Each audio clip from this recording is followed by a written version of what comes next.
G'day folks, so the Osmo Pocket has been out for a little bit over a week now, and I thought I'd put together a little collection of tips, tricks, and hacks to help new users get the most out of it. So, let's get started.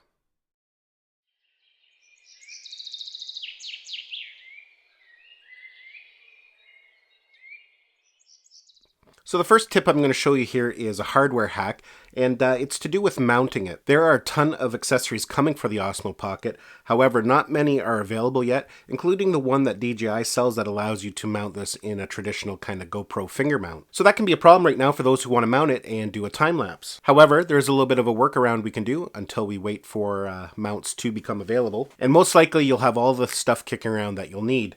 This is just a smartphone mount. And I imagine many people have these. I have a whole drawer full of them. And what we're going to do is just mount this on a tripod. For the sake of this demonstration, I'm using a Manfrotto mini tripod, but you can use any tripod you want, including a full-size one. So to start, we're just going to attach the phone mount to the tripod. At this point, we're now going to mount our phone into the cell phone mount, just like that. And now we're just going to plug in the Osmo Pocket. We'll power it on. The Mimo app will launch. Now, I don't really have a lot of room here to show you this fully, but basically now you can set your tripod up and film a time lapse and not have to worry about just setting it on the base and having it tip over. This definitely will work just like that until we wait for all the accessories to start becoming available. Now the next little trick is basically using your smartphone or a tablet as a monitor without having to spend money on the wireless module. DJI is releasing a wireless module that fits onto the bottom and allows you to connect your smartphone or tablet when not attached to the Mimo itself via the port. Now there's two problems with that. First of all, some people may not want to spend the money to buy it,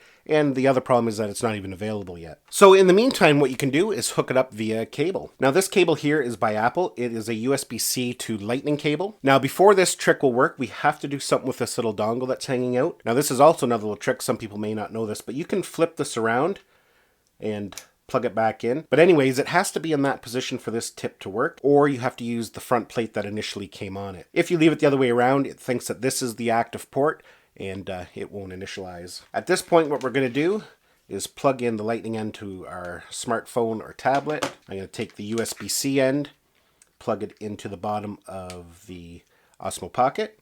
We're going to power it on. And right away, we should see the Mimo app pop up on the phone, and there we go. So now we have a remote viewer that we can mount separately or use it as a remote control. Now, if you don't have one of these USB-C to Lightning cables, there are other alternatives that you can do that will work the same way. You can buy a USB-C to USB female adapter and then plug just a regular Lightning cable into it. That will work as well. The other thing we could do is turn this back around, and some people have Lightning extension cables, the ones that have a Lightning female and a Lightning male. That will work in this configuration as well. Now for the next tip, this is about the gimbal control. By default, we have two control buttons. You can see them there. They're kind of grayed out a bit, but we can use this one to go up and down, and this one from side to side.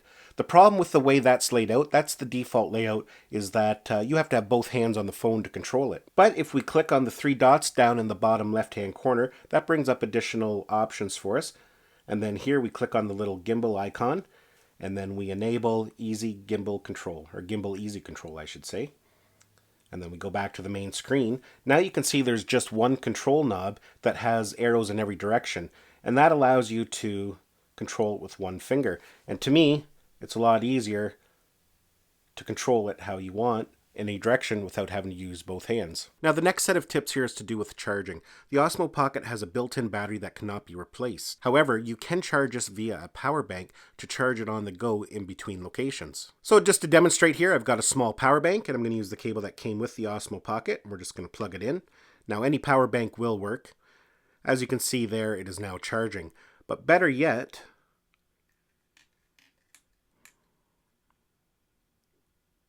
you can power on your Osmo and use it while it's being charged to really extend the length of the battery. Now, I don't know if you can see that there, but you know it's charging by the little lightning bolt icon in the battery indicator. And as you can see, as I unplug it, that disappears. So what you could do is purchase a nice long 6-foot USB-C cable, have a power bank, even smaller power bank than this, in your pocket, and you can run the cable and film with this indefinitely. I'll include a link down below to a nice long USB-C cable that would work well for that situation. Charging on the go is simple and easy because they have a hole in the bottom of the case, the protective case that comes with the Osmo Pocket.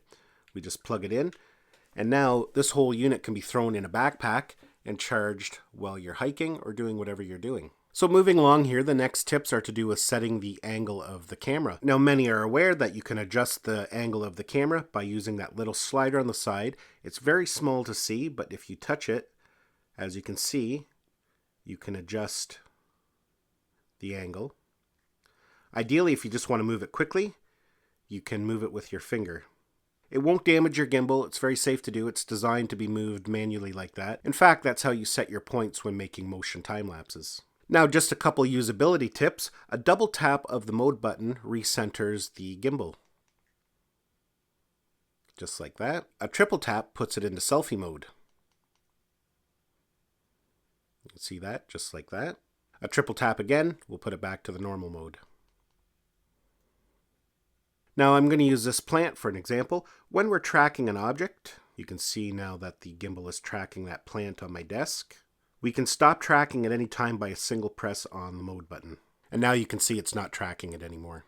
Well folks, basically that's it for my tips and tricks for new users of the DJI Osmo Pocket. Some of these you might have already been aware of, but hopefully you found something new in there for you. Anyways, give this video a thumbs up if you liked it. Don't forget to subscribe to my channel so you don't miss any of our upcoming videos, and we'll see you in the next one.